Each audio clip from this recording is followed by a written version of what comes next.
ദൈവത്തിന് മഹത്വം. മറ്റൊരു വീഡിയോയിലേക്ക് എൻ്റെ എല്ലാ പ്രേക്ഷകരെയും ഞാൻ സ്വാഗതം ചെയ്യുകയാണ്. ദൈവം ചിലരെ ദൈവത്തിൻ്റെ വേലയ്ക്കായി തിരഞ്ഞെടുക്കാൻ നമുക്ക് കാണാം. ദൈവം ചെറിയ വ്യക്തികളെ ദൈവത്തിൻ്റെ വേലയ്ക്കായി തിരഞ്ഞെടുത്തിട്ട് വലിയ പ്രവൃത്തികൾക്കായിട്ട് ഉപയോഗിക്കുന്ന കാണാം. എന്നാൽ വളരെ വേഗത്തിലല്ല ദൈവം ഒരാളെ വിളിച്ച് വളരെ വേഗത്തിൽ ഉപയോഗിക്കുന്നതല്ല കാണുന്നത്. എന്നാൽ അവരെ ഓരോരുത്തരെയും ഒരുക്കുന്നത് നമുക്ക് കാണാം. ദൈവം ഒരുക്കുന്നത് വളരെ ചെറിയ സ്ഥലങ്ങളിലും വളരെ മനുഷ്യർ ആരും ഗ്രഹിക്കാത്ത അല്ലെങ്കിൽ മനുഷ്യരാരും ഊഹിക്കാത്ത സ്ഥലങ്ങളിലാണ് ഈ വ്യക്തികളെ തിരഞ്ഞെടുക്കുന്നത് അല്ലെങ്കിൽ അവയെ ഒരുക്കുന്നത് എന്ന് കാണാം. അതുപോലെ തന്നെ യോഹന്നാൻ്റെ സുവിശേഷം 46 വാക്യം നമ്മൾ വായിക്കുമ്പോൾ അവിടെ നമുക്ക് വളരെ പ്രത്യേകമായി ദൈവം ചിലരെ ഒരുക്കുന്നത് നമുക്ക് കാണാൻ കഴിയും. ആ വേദഭാഗം നമുക്കൊന്ന് വായിക്കാം. നഥനയേൽ അവനോട്, നസ്രയത്തിൽ നിന്ന് വല്ല നന്മയും വരുമോ എന്ന് പറഞ്ഞു. ഫിലിപ്പോസ് അവനോട്, വന്ന് കാണുക എന്ന് പറഞ്ഞു. അപ്പോൾ ഇവിടെ നമുക്കറിയാം ഫിലിപ്പോസ് അതുപോലെ തന്നെ നഥനയേൽ ഇവരെയൊക്കെ കാണാൻ കഴിയും. അപ്പോൾ നഥനയേൽ ചോദിക്കുകയാണ്, നസ്രയത്തിൽ നിന്ന് വല്ല നന്മയും വരുമോ? യേശുവിനെക്കുറിച്ചുള്ള കാര്യമാണ് ഇവിടെ നമുക്ക് കാണാൻ കഴിയുന്നത്. ഇത് കേവലം ഇവിടെ നഥനയേലിൻ്റെ ഒരു വാക്കായി മാത്രം നമ്മൾ കാണണ്ട. എല്ലാ കാലത്തും എല്ലാ മനുഷ്യർക്കും ഉണ്ടാകുന്ന ഇത്തരത്തിലുള്ള ചോദ്യങ്ങളാണ്. ഒരു സ്ഥലത്തെക്കുറിച്ച് നമ്മൾ നോക്കുകയാണെങ്കിൽ ആ സ്ഥലത്തിന് ചരിത്രപരമായി വലിയ പ്രാധാന്യങ്ങളൊന്നുമില്ല, രാഷ്ട്രീയമായി വലിയ പ്രാധാന്യമൊന്നുമില്ല, അതുപോലെ വ്യാപാരപരമായി വലിയ പാരമ്പര്യമൊന്നുമില്ല, ഒരു വലിയ പട്ടണമല്ല. അങ്ങനെയുള്ള ഒരു സ്ഥലത്ത് നിന്ന് എന്തെങ്കിലും നന്മ വരാൻ കഴിയുമോ? മനുഷ്യരെല്ലാം സാഹചര്യങ്ങളെയും അതുപോലെ തന്നെ കാര്യങ്ങളെ വിലയിരുത്തി സംസാരിക്കുന്നു എന്ന് നമുക്ക് കാണാൻ കഴിയുന്നു. അതുപോലെ തന്നെയാണ് ഇവിടെ ചോദിക്കുന്നത്, നസ്രയത്തിൽ നിന്ന് എന്തെങ്കിലും നന്മ വരുമോ എന്നുള്ളതാണ്. ഇവിടെ യേശുവിനെക്കുറിച്ചാണ് നമ്മൾ പറയുന്നത്. യേശു നസ്രയത്തിൽ നിന്നുള്ളവനായിരുന്നു എന്നുള്ളതാണ്. പഴയ നിയമം നമ്മൾ പഠിക്കുമ്പോൾ നസ്രയത്ത് എന്ന് പറയുന്ന ഈ സ്ഥലത്തെക്കുറിച്ച് ഒരു പ്രാവശ്യം പോലും പഴയ നിയമത്തിൽ പരാമർശമില്ലായിരുന്നു എന്നുള്ളതാണ്. അതുപോലെ തന്നെ ഇതൊരു വ്യാപാരമുള്ളൊരു സ്ഥലമായിരുന്നില്ല. അതുപോലെ തന്നെ ഈ സ്ഥലം ഒരു പട്ടണമായി ജനം തിങ്ങിപ്പാർക്കുന്ന ഒരു സ്ഥലമല്ലായിരുന്നു. യേശുവിൻ്റെ കാലത്ത് ഏതാണ്ട് 400 പേര് മാത്രം പാർക്കുന്ന ഒരു ചെറിയ വില്ലേജായിരുന്നു ഈ നസ്രയത്ത് എന്ന് പറയുന്നത്. പട്ടണത്തിൽ പാർക്കുന്ന യഹൂദന്മാർ വളരെ പുച്ഛത്തോട് കാണുന്ന ഒരു സ്ഥലം. ഇവിടുന്ന് ഒരു പ്രധാനപ്പെട്ട വ്യക്തികളും വന്നിട്ടില്ല. അല്ലെങ്കിൽ നമുക്കിന്ന് പറയാൻ കഴിയുന്ന പോലെ, മനുഷ്യർ പറയുന്ന പോലെ, ഇന്ന സ്ഥലത്തുനിന്ന് ഒരു IAS കാരൻ പോലും വന്നിട്ടില്ല. ഇവിടുന്ന് പേരറിയപ്പെട്ട ഒരു രാഷ്ട്രീയക്കാരൻ പോലും ഒരു പൊളിറ്റിക്കൽ നേതാവ് പോലും വന്നിട്ടില്ല എന്നൊക്കെ പറയത്തക്ക നിലയിൽ അങ്ങനെ യാതൊരു സാഹചര്യമില്ലാത്ത നസ്രയത്ത് എന്ന് പറയുന്ന ഒരു ചെറിയ ഗ്രാമത്തിലായിരുന്നു യേശു ജീവിക്കുന്നത് എന്ന് നമുക്ക് കാണാൻ കഴിയുന്നു. അപ്പോൾ അങ്ങനെ ഇരിക്കുമ്പോഴാണ്, അതുകൊണ്ടാണ് ഇങ്ങനെ ചോദിക്കുന്നത്, നസ്രയത്തിൽ നിന്ന് എന്തെങ്കിലും നന്മ വരുമോ എന്നുള്ളത്. ഇവിടെ നമ്മൾ നോക്കുകയാണെങ്കിൽ യേശു ഒരു തച്ചൻ്റെ മകനായി, ഒരു കേവലം തച്ചനായിട്ട് തന്നെ 30 വയസ്സുകാലം വരെ ജീവിച്ചു എന്നുള്ളതാണ്. കാരണം അദ്ദേഹത്തിൻ്റെ ജീവിതത്തിൻ്റെ അല്ലെങ്കിൽ യേശുവിൻ്റെ ജീവിതത്തിൻ്റെ 90% യേശു ജീവിച്ചത് ഒരു തച്ചനായി ജീവിച്ചു എന്നുള്ളതാണ്. യാതൊരു പേരോ പ്രശസ്തിയോ യേശുവിനെക്കുറിച്ച് ആരും അറിഞ്ഞിരുന്നില്ല എന്നുള്ളതാണ്. എന്നാൽ അങ്ങനെ ഒരു സ്ഥലത്ത് നിന്ന് എന്തെങ്കിലും കാര്യം ഉണ്ടാകുമോ, എന്തെങ്കിലും നന്മ വരുമോ എന്നുള്ളതാണ്. മനുഷ്യൻ്റെ ചിന്തയനുസരിച്ച് ആരും ഒന്നും വളർന്നു വരികയില്ല എന്ന് ചിന്തിക്കുന്ന ഒരു സ്ഥലം, ഒരിക്കലും ഉയരത്തില്ലെന്ന ഒരു സ്ഥലം, ആരും പ്രതീക്ഷിക്കാത്ത ഒരു സ്ഥലത്ത് നിന്നുകൊണ്ട് ദൈവം ഒരാളെ ഒരുക്കിക്കൊണ്ട് വരുന്നതാണ് നമുക്ക് കാണാൻ കഴിയുന്നത്. അപ്പോൾ ദൈവം ഒരാളെ ഒരുക്കാൻ ശ്രമിക്കുമ്പോൾ വലിയ പട്ടണത്തിലൊന്നും കൊണ്ടുപോകണമെന്നില്ല, വലിയ സമ്പന്നമായ ഒരു രാജ്യത്ത് കൊണ്ടുപോകണമെന്നില്ല, എല്ലാ ഫെസിലിറ്റികളും നമുക്ക് ഉണ്ടാകണമെന്നില്ല. ദൈവം ഒരാളെ ഒരുക്കുമ്പോൾ വളരെ മനുഷ്യർ പ്രതീക്ഷിക്കാത്ത, ഏറ്റവും മനുഷ്യർ തള്ളിക്കളഞ്ഞ ഒരു സ്ഥലത്ത് ദൈവത്തിന് ഒരാളെ ഒരുക്കാൻ കഴിയുമെന്ന ബൈബിളിൽ നമ്മൾ അനവധി ചിത്രം നമുക്ക് കാണാൻ കഴിയുന്നുണ്ട്. പലരെയും ദൈവം ഒരുക്കി. ചിലരെ സ്റ്റേജുകളിലാണ് പലരെയും ഒരുക്കുന്നത് നമ്മൾ വിചാരിക്കും.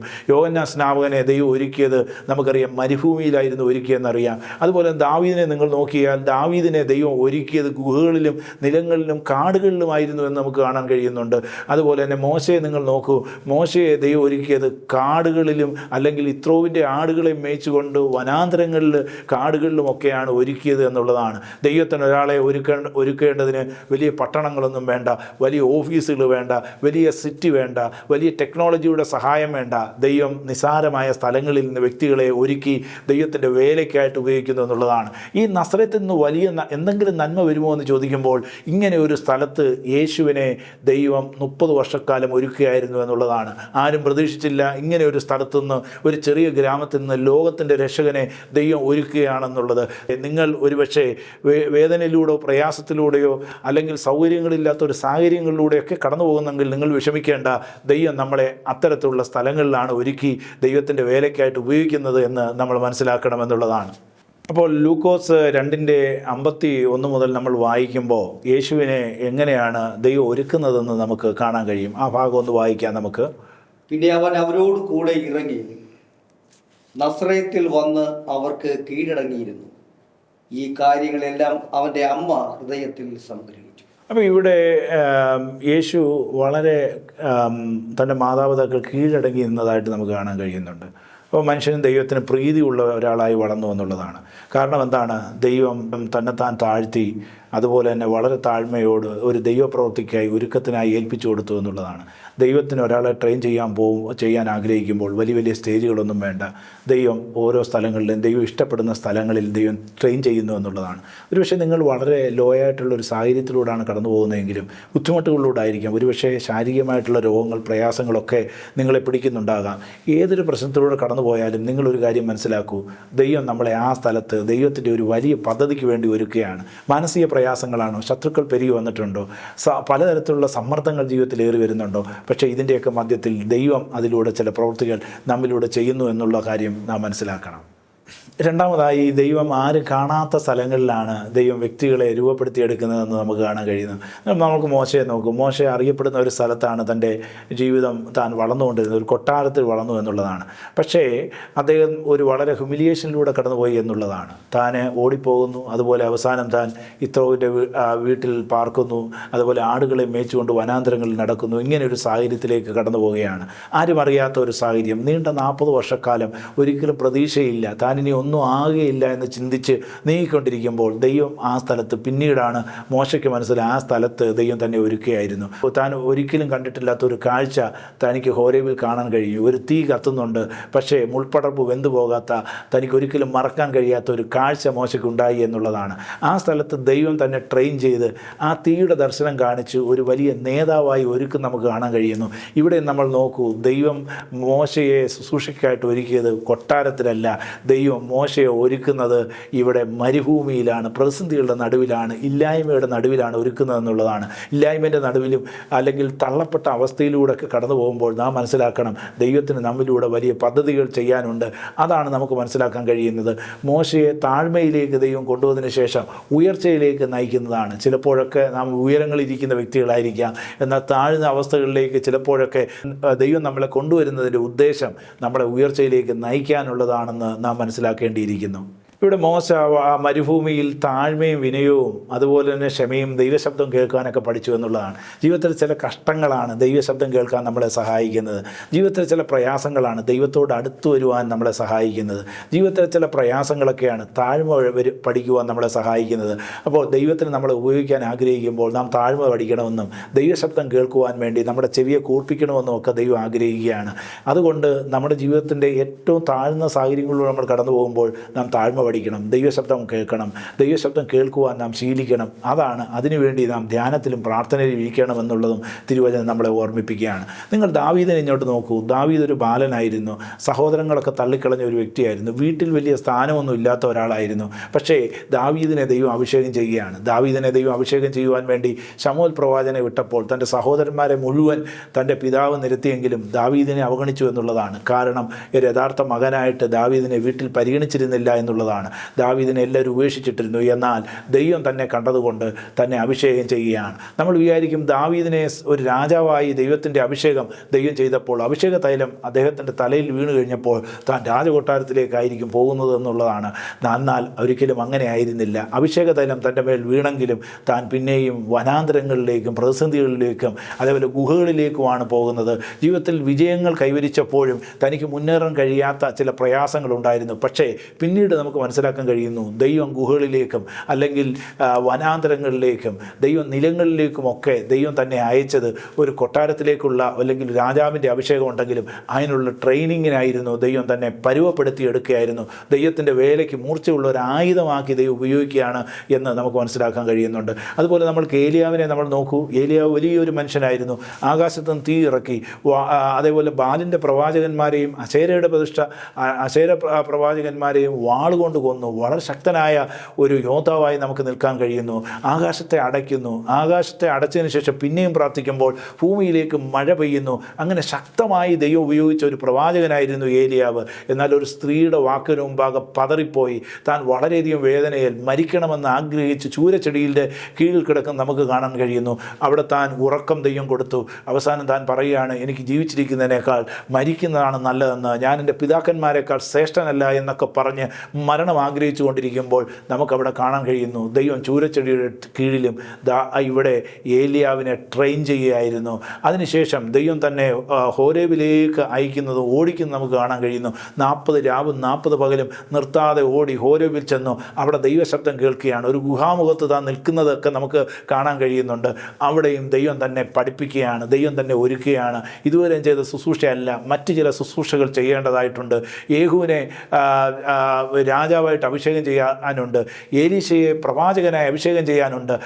അവിടെ ഏലിയാവിൻ്റെ ശുശ്രൂഷ തീർന്നിട്ടില്ല എന്നുള്ളതായിരുന്നു, മറിച്ച് മറ്റ് ശുശ്രൂഷകൾ ചെയ്യുവാൻ വേണ്ടി തന്നെ ആ പ്രതിസന്ധികളിൽ ദൈവം ഒരുക്കിയെടുക്കുകയായിരുന്നു എന്നുള്ളതാണ്. എന്നെ കേൾക്കുന്ന പ്രിയരെ, നമ്മുടെ ജീവിതത്തിൽ പ്രതികൂലങ്ങളും പ്രതിസന്ധികളും ഒക്കെ വരുമ്പോൾ ഇനി മരിക്കുന്നതാണ് നല്ലത് എന്ന് വിചാരിച്ച് നിരാശപ്പെട്ട് ഓടിപ്പോകുമ്പോൾ നാം ഒരു കാര്യം മനസ്സിലാക്കണം. നാം ഓടിപ്പോകുന്ന സ്ഥലത്തും ദൈവത്തിന് ചില പദ്ധതികൾ നമ്മളിലൂടെ ചെയ്യാനുണ്ട് എന്നുള്ളതാണ്. ദൈവം നമ്മളെ ഒരുക്കുകയാണ് എന്നുള്ളതാണ്. അവിടെ നമുക്ക് കാണാൻ കഴിയുന്നത് ദൈവം ഏലിയാവിനെ ദൈവത്തിൻ്റെ പ്രവൃത്തിക്കായി ശക്തമായി ഒരുക്കിയെടുക്കുന്നതാണ് നമുക്കവിടെ കാണാൻ കഴിയുന്നത്. പഴയ നിയമത്തിൽ തന്നെ നിങ്ങൾ നോക്കൂ, യോസഫിനെ നോക്കൂ. യോസഫിനെ തൻ്റെ സഹോദരന്മാർ സ്വപ്നം കണ്ടതുകൊണ്ട് തന്നെ തള്ളിക്കളഞ്ഞു എന്നുള്ളതാണ്. പൊട്ടക്കിണറ്റിലേക്ക് ഇട്ടു, തന്നെ വിറ്റ് കളഞ്ഞു എന്ന് കാണാം. പിന്നീട് നമുക്കറിയാം തൻ്റെ ജീവിതത്തിൽ വരുന്ന എല്ലാ ദുര്യോഗങ്ങളെയും നമുക്ക് കാണാൻ കഴിയുന്നുണ്ട്. അതേ താൻ ചെയ്യാത്ത കുറ്റത്തിന് താൻ ജയിലിൽ വീഴേണ്ടതായിട്ടുള്ള സാഹചര്യങ്ങൾ വന്നു. താൻ സ്വപ്നം വ്യാഖ്യാനിച്ചു കൊടുത്ത പ്രിയപ്പെട്ടവരൊക്കെ തന്നെ മറന്നു കളഞ്ഞു. ജീവിതത്തിൽ തിരസ്കാരത്തിലൂടെയും പ്രതിസന്ധിയിലൂടെയും വേദനകളിലൂടെയൊക്കെ കടന്നു പോകുമ്പോൾ ഒരുപക്ഷെ ജോസഫ് വളരെ വളരെ വേദനിച്ചിട്ടുണ്ടാകും, വളരെയധികം നിരാശപ്പെട്ടിട്ടുണ്ടാകും. എന്താണ് തൻ്റെ ജീവിതമെന്ന് താൻ ഓർത്തിട്ടുണ്ടാകാം. എങ്കിലും നമുക്കൊരു കാര്യം മനസ്സിലാക്കാൻ കഴിയുന്നു, ഈ കുണ്ടറയിലും അതേപോലെ തന്നെ ഈ പ്രതിസന്ധികളിലുമൊക്കെ ദൈവം തന്നെ ഒരുക്കിക്കൊണ്ടിരിക്കുകയാണ്. കാരണം യോസഫിനുള്ള വിളി സാധാരണ വിളിയല്ലായിരുന്നു. താൻ ഒരു രാജ്യത്തിൻ്റെ 2ാമത്തെ വ്യക്തിയായി ലോകത്തിന് മുഴുവൻ ക്ഷാമത്തിൽ നിന്ന് രക്ഷിക്കാൻ വേണ്ടി ദൈവം ഉപയോഗിക്കുന്ന ഒരു വലിയ വ്യക്തിയാക്കി തീർക്കാനായിട്ടുണ്ടായിരുന്നു. അതുകൊണ്ട് യോസഫ് കുണ്ടറയിലൂടെ കടന്നു പോകണമായിരുന്നു. അതുകൊണ്ട് പീഡകളിലൂടെയും പ്രയാസങ്ങളിലൂടെയും കടന്നു പോകണമായിരുന്നു. അതിലെല്ലാം നമ്മൾ കാണുന്നത് ദൈവത്തിൻ്റെ ഒരു കരം തന്നെ ഒരുക്കിക്കൊണ്ടേ ഇരിക്കുകയായിരുന്നു എന്നുള്ളതാണ്. നാം കുണ്ടറയിലാകുമ്പോഴും നാം പ്രതിസന്ധിയിലായിരിക്കുമ്പോൾ മറ്റുള്ളവർ നമുക്കെതിരെ നിൽക്കുമ്പോഴുമൊക്കെ നാം മനസ്സിലാക്കണം, നാം ഉറച്ചു നിൽക്കണം. കാരണം ദൈവത്തിന് നമ്മളെ വിളിച്ചിട്ടുണ്ടെങ്കിൽ ദൈവത്തിന് നമ്മളെ കൊണ്ടൊരു ഉദ്ദേശമുണ്ട്. അത് ഇന്നല്ലെങ്കിൽ നാളെ ആയാലും നിവർത്തിക്കുമെന്നുള്ള സന്ദേശമാണ് അതിലൂടെ നമുക്ക് കാണാൻ കഴിയുന്നത് എന്നുള്ളതാണ്. പുതിയ നിയമത്തിലേക്ക് നമ്മൾ വരുമ്പോൾ യേശു മാത്രമല്ല, പിന്നെ നമുക്ക് കാണാൻ കഴിയുന്നുണ്ട് നമ്മൾ അപ്പോസ്തലനായ പൗലോസിനെ നമുക്ക് കാണാൻ കഴിയുന്നുണ്ട്. ഗലാത്യ ലേഖനം 1-ാം അധ്യായം അതിൻ്റെ 17-ാം വാക്യം വായിക്കുമ്പോൾ പൗലോസിനെ കുറിച്ച് വളരെ കൃത്യമായിട്ട് തന്നെ എങ്ങനെയാണ് ദൈവം ഒരുക്കിയത് എന്ന് നമുക്ക് കാണാൻ കഴിയുന്നുണ്ട്. ആ വേദഭാഗം നമുക്കൊന്ന് വായിക്കാം. എനിക്ക് മുൻപേ അപ്പോസ്തലന്മാരായവരുടെ അടുക്കൽ യെരുശലേമിലേക്ക് പോവുകയോ ചെയ്യാതെ നേരെ അറബിയിലേക്ക് പോവുകയും ദമസ്കോസിലേക്ക് മടങ്ങിപ്പോരുകയും ചെയ്തു. ഇവിടെ നിങ്ങൾ നോക്കണമേ, ദൈവം വലിയ വലിയ പ്രവൃത്തികളിലൂടെയാണ് ഈ അപ്പോസ്തലനായ പൗലോസിനെ വിളിക്കുന്നതും തനിക്ക് വലിയ സ്വർഗീയ ദർശനം ഉണ്ടാകുന്ന ദമസ്കോസിൻ്റെ പടിവാതിൽക്കൽ വെച്ച് തനിക്ക് ദൈവത്തിൻ്റെ പ്രകാശവും ദൈവത്തിൻ്റെ ശബ്ദമൊക്കെ കേൾപ്പിച്ചു. ഇതെല്ലാം ചെയ്തെന്ന് പറഞ്ഞാലും അവിടം കൊണ്ട് തന്നെ ദൈവം ഒരുക്കിയെന്നില്ല. അതിനുശേഷം നമ്മൾ വായിക്കുന്ന ഈ ഗലാത്യ ലേഖനം 1:17 നമ്മൾ വായിച്ചതുപോലെ ദൈവം അറേബ്യയിലേക്ക് തന്നെ നയിച്ചു എന്നുള്ളതാണ്. ജീവിതത്തിലെ ദൈവത്തിൻ്റെ വിളി എത്ര വലുതാണെങ്കിലും, ദൈവത്തിൻ്റെ വിളി എത്ര ശ്രേഷ്ഠമാണെങ്കിലും, ദൈവം നമ്മെ ഭാവിയിൽ എത്ര വലിയ വ്യക്തിയായിട്ട് ഉപയോഗിക്കാൻ പോകുന്നെങ്കിലും അതിന് മുമ്പ് നമ്മൾ പഠിച്ചിരിക്കുക ദൈവത്തിൻ്റെ ഒരു സ്കൂളുണ്ട്. ആ സ്കൂളിൽ ആ നിലത്ത് ദൈവം ഒരുക്കുകയാണ്. ഇവിടെ പൗലോസിനെ നേരെ സ്റ്റേജിലേക്കല്ല കൊണ്ടുപോയത്. പൗലോസിനെ വലിയൊരു ക്രൂസൈഡ് പ്രസംഗിക്കുവാൻ വേണ്ടി അങ്ങനെയുള്ള സ്റ്റേജുകളിലേക്ക് കൊണ്ടുപോയില്ല. ഇവിടെ ആലയങ്ങളിലേക്കോ അല്ലെങ്കിൽ ബൈബിൾ ക്ലാസ്സുകൾ എടുക്കുന്ന സ്ഥലത്തേക്ക് ഒരു പ്രീച്ചറായോ അല്ലെങ്കിൽ ഒരു ടീച്ചറായോ ഒന്നും കൊണ്ടുപോയില്ല. മറിച്ച് അറേബ്യയിലേക്ക് കൊണ്ടുപോവുകയാണ്. എന്തിനാണ് ഈ അറേബ്യയിലേക്ക് 3 വർഷം കൊണ്ടുപോയെന്ന് പറഞ്ഞാൽ ദൈവത്തിന് പൗലോസിനെ ഒരുക്കണമെന്നുള്ളതാണ്. ദൈവം തന്നെ ഒരുക്കി വളരെ ശക്തനായിട്ടുള്ള ഒരു ശുശ്രൂഷകനാക്കി ദൈവം ഉപയോഗിക്കുന്നത് കാണാൻ കഴിയുന്നു. പൗലോസ് ജീവിതത്തിൽ അനുഭവിച്ച കഷ്ടങ്ങളെ നമുക്കറിയാം. അനവധി പ്രാവശ്യം അടികൊണ്ട്, പല പ്രാവശ്യം കോലിനാൽ അടിക്കപ്പെട്ടു, കാട്ടിലെ ആപത്ത്, കടലിലെ ആപത്ത്, കള്ളന്മാരുടെ ആപത്ത്, കള്ള സഹോദരന്മാരുടെ ആപത്ത്, അങ്ങനെ പലവട്ടം പട്ടിണി, ശീതം, ശൈത്യം, നഗ്നത എന്നീ അസാധാരണ സംഗതികളിലൂടെ അപ്പോസ്തലനായ പൗലോസ് കടന്നു പോയിട്ടുണ്ട്. എന്നാൽ ഇതിൻ്റെയൊക്കെ മധ്യത്തിൽ തനിക്ക് എന്തുകൊണ്ട് നിൽക്കാൻ കഴിഞ്ഞു എന്നുള്ളത് അറേബ്യയിൽ ദൈവം തന്നെ ശുശ്രൂഷയിൽ ഒരുക്കി എന്നുള്ളതാണ്. പൗലോസ് ഒരു ദിവസം കൊണ്ട് ഓവർനൈറ്റ് കൊണ്ട് ശുശ്രൂഷകനായി മാറിയ ഒരു വ്യക്തിയല്ല, ദൈവം തന്നെ ഒരുക്കി എന്നുള്ളതാണ്. ദൈവം നിങ്ങളെ പ്രയോജനപ്പെടുത്തുവാൻ ആഗ്രഹിക്കുമ്പോൾ ദൈവം നമ്മളെ ഒരുക്കുവാനുള്ള സാഹചര്യങ്ങളുണ്ടാകും. അതെത്ര ലോ ആയ പ്ലേസ് ആണെങ്കിലും, എത്ര ഹംബിളായ പ്ലേസ് ആണെങ്കിലും, മറ്റുള്ളവർ തിരസ്കരിച്ചുള്ള സ്ഥലമാണെങ്കിലും, നമുക്ക് വളർന്നു വരാൻ സാഹചര്യങ്ങളൊന്നും കാണാത്ത സ്ഥലമാണെങ്കിലും, അത് ദൈവം നമ്മളെ അയക്കുമ്പോൾ സന്തോഷത്തോട് നാം സ്വീകരിച്ച് അവിടെ നാം യേശുക്രിസ്തു അതേപോലെ തന്നെ തൻ്റെ മാതാപിതാക്കൾക്ക് വളരെയധികം അനുസരണമുള്ളവനായി ജീവിച്ചതുപോലെ മനുഷ്യർക്ക് ആർക്കും ദൈവത്തിന് പ്രീതിയുള്ളവനായി ജീവിച്ചതുപോലെ നാം ദൈവത്തിൻ്റെ കരങ്ങളിൽ താണിരുന്ന് ദൈവത്തിൻ്റെ പ്രവൃത്തികൾക്ക് വേണ്ടി നമ്മളെ ഏൽപ്പിച്ചു കൊടുത്തു കഴിഞ്ഞാൽ ദൈവം വലിയ കാര്യങ്ങൾക്ക് വേണ്ടി നമ്മളെ ഉപയോഗിക്കുമെന്ന് തിരുവചനം നമ്മളെ ഓർമ്മിപ്പിക്കുകയാണ്. നമ്മളിവിടെ ഒരു കാര്യം മനസ്സിലാക്കണം. ദൈവത്തെ സംബന്ധിച്ചിടത്തോളം നാം ചെയ്യുന്ന ശുശ്രൂഷ എന്നതിനേക്കാൾ ദൈവത്തിന് ഏറ്റവും പ്രധാനപ്പെട്ടത് ശുശ്രൂഷകനാണ്. ദൈവത്തിന് വേണമെങ്കിൽ ആർക്കും ശുശ്രൂഷ കൊടുക്കാം, പക്ഷേ ദൈവം ആദ്യം ശുശ്രൂഷകനെ ഒരുക്കുക എന്നുള്ളതാണ്. നമ്മൾ തിരുവചനം ആകമാനം പഠിച്ചാൽ നമുക്കറിയാം ദൈവം ശുശ്രൂഷകനെ ഒരുക്കുകയാണ്. ദൈവത്തിന് ഇവിടെ ശുശ്രൂഷയേക്കാൾ ഇമ്പോർട്ടൻ്റ് ശുശ്രൂഷകൻ എന്നുള്ളതാണ്. നാം ചെയ്യുന്ന ശുശ്രൂഷ എന്നത് ദൈവത്തിന് വലിയ പ്രാധാന്യമുള്ളതല്ല. മനുഷ്യർക്ക് പ്രാധാന്യം ഉണ്ടാകാം, നമുക്ക് പ്രാധാന്യം ഉണ്ടാകാം, നമുക്ക് വലിയ വലിയ ശുശ്രൂഷ ചെയ്യാൻ ആഗ്രഹിക്കുന്നതായിരിക്കാം. പക്ഷേ ദൈവത്തിന് വളരെ ഇമ്പോർട്ടൻ്റ് എന്ന് പറഞ്ഞാൽ ശുശ്രൂഷകനാണ്. ദൈവം ശുശ്രൂഷകനെ ഒരുക്കി കഴിഞ്ഞാലേ ദൈവം ശുശ്രൂഷയ്ക്കായിട്ട് ഉപയോഗിക്കുക എന്നുള്ളതാണ്. എന്നെയും നിങ്ങളെയും ദൈവം ഒരുക്കാൻ ആഗ്രഹിക്കുന്നു. ആ ദൈവം നമ്മളെ ഒരുക്കുവാൻ വേണ്ടി അവൻ്റെ കരങ്ങളിൽ അവൻ്റെ വചനത്തിന് മുമ്പാകെ ധ്യാനത്തോടും പ്രാർത്ഥനയോടും ഒക്കെ ഇരുന്ന് നമുക്ക് ലഭിക്കുന്ന സാഹചര്യങ്ങൾ ദൈവത്തിന് വേണ്ടി ഏൽപ്പിച്ചു കൊടുത്താൽ ഒരു ശുശ്രൂഷകൻ എന്നുള്ള നിലയിൽ, ഒരു ദൈവം എന്നുള്ള നിലയിൽ ദൈവത്തിന് പ്രയോജനമുള്ള ഒരു വ്യക്തിയാക്കി തീർക്കുവാൻ വേണ്ടി ദൈവം വ്യത്യസ്തമായ മോൾഡുകളിൽ നമ്മളെ ഒരുക്കുമെന്നുള്ളതാണ്. അതിനുവേണ്ടി നാം താണിരുന്ന് കൊടുത്തു കഴിഞ്ഞാൽ ദൈവം നമ്മളെ അനുഗ്രഹിക്കപ്പെട്ട ശുശ്രൂഷകന്മാരാക്കും. ദൈവം നമുക്ക് വേണ്ട ശുശ്രൂഷകൾ നൽകുമെന്നുള്ളതാണ്. എന്നെ കേൾക്കുന്ന പ്രിയരെ, ഇവിടെ നമുക്ക് നോക്കുക, ഇവിടെ നമുക്ക് കാണാൻ കഴിയുന്നത് യേശുവിനെ ദൈവം ഒരുക്കി നസറത്ത് എന്ന് പറയുന്ന ഒരു ചെറിയ ഗ്രാമത്തിൽ. ഒരു നന്മയും അവിടെ വരികയില്ലെന്ന് സമൂഹം പറഞ്ഞ സ്ഥാനത്ത്, ഒരു ഗുണവും അവിടെ ഉണ്ടാകുകയില്ല എന്ന് മനുഷ്യർ ചിന്തിച്ച കാലത്ത്, അതിനപ്പുറമായി എല്ലാവരുടെയും ചിന്തയ്ക്കും എല്ലാവരുടെയും പ്രതീക്ഷകൾക്കും അപ്പുറമായി ലോകത്തിൻ്റെ രക്ഷകനായ യേശുവിനെ ആ ചെറിയ ഗ്രാമത്തിൽ നിന്ന് ദൈവം ഒരുക്കി എന്നുള്ളതാണ്. ഒരുപക്ഷെ നിങ്ങളൊരു ചെറിയ അറിയപ്പെടാത്ത ഗ്രാമത്തിൽ ജീവിക്കുന്നവരായിരിക്കാം. ആരും അറിഞ്ഞിട്ടില്ലാത്ത സ്ഥലങ്ങളിൽ നിന്ന് ദൈവം നിങ്ങളെ ഇന്ന് ഒരു വലിയ പട്ടണത്തിലേക്കോ നല്ലൊരു ജോലിയിലേക്കോ ഒരു ശ്രേഷ്ഠമായ അവസ്ഥയിലേക്കോ ദൈവം കൊണ്ടുവന്നിട്ടുണ്ടാകാം. അപ്പോൾ നാം മനസ്സിലാക്കണം, ആ ചെറിയ ഗ്രാമത്തിൽ നിന്ന് ദൈവം നമ്മളെ ഉയർത്തിയാണ്. ഇന്ന് നാം ഒരു ഇടുങ്ങിയ അവസ്ഥയിലേക്ക്, ഒരു പ്രതിസന്ധിയുടെ അനുഭവത്തിലൂടെയൊക്കെ കടന്നു പോകുന്നുണ്ടെങ്കിൽ വിശ്വസിക്കുക, ആ ചെറിയ ഗ്രാമത്തെ പ്രശസ്തരാക്കാൻ വേണ്ടി ദൈവത്തിന് നിങ്ങളെ ഉപയോഗിക്കാൻ കഴിയുമെന്നുള്ളതാണ്. അതുകൊണ്ട് ദൈവകൃപയിൽ ആശ്രയിച്ച് മുന്നേറുവാനുള്ള ദൈവശക്തി നമുക്ക് ഏവർക്കും നൽകട്ടെ എന്ന് പറഞ്ഞുകൊണ്ട് എൻ്റെ വാക്കുകളെ ഞാനിവിടെ ചുരുക്കുന്നു. ദൈവം നമ്മെ ഓരോരുത്തരെയും സഹായിക്കട്ടെ.